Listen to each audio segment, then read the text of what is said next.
you know, one of the major center is about helpers of God. Yes. How that men do a lot of things to see that the work of God, in quotes, moves forward. But eventually, I saw a silent part in that movie that really I wish will be brought into consideration, even though the major emphasis is how Daniel in the movie moved from a genuine spiritual authority to a fake, where the misery of his life that eventually led to the loss of his family happened. Okay. But I also saw a gap in that his genuine spiritual authority.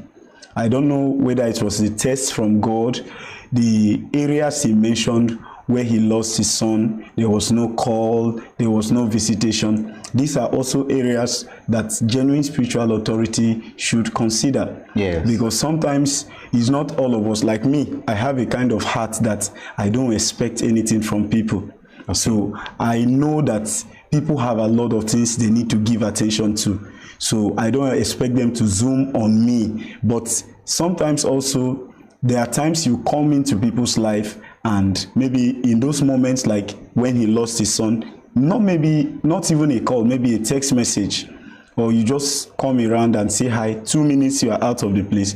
It leaves a more sense of belonging for such a person. But the mistake from the part of Daniel in the movie Prophets Suddenly too was him comparing himself with others, people he taught in foundation class, because our seasons and times are in the hands of God. Yeah. And you can be age mate with somebody, but you will not be destiny mates. Yes. And sometimes if God truly wants to take you far, he will not allow you move into something sometime, so that you will learn more than you should know.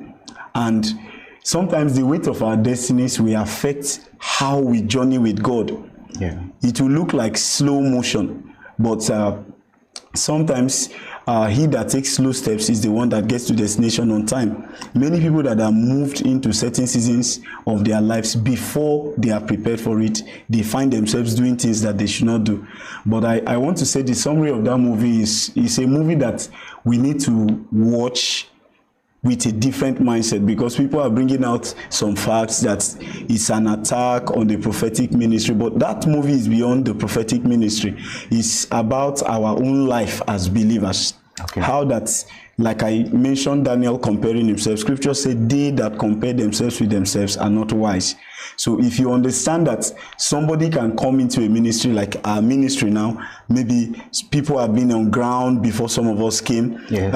And somebody can come, and you that came later, you served and you are ordained. You may even serve more than somebody else, and the person is recognized more than you. Yes. And maybe that's how God designs it. And many times we want to blame men that, maybe it's because this person doesn't like me. I believe that my philosophy as a person is anything that I'm not brought into, it doesn't matter who is in charge of it. It means God doesn't want me to come into it. Okay. Because everything that I'm brought into is ordained by God. It doesn't matter who he uses. And that's why we will need to always know that our times are in the hands of God. So Prophet Suddenly Part 2 is a good movie to watch. It will change your paradigm, and it will set you on course for profitable ministry. Yes, that's an amazing recommendation from Reverend Gabriel Adayi. The Prophet Suddenly 2 is a good movie to watch.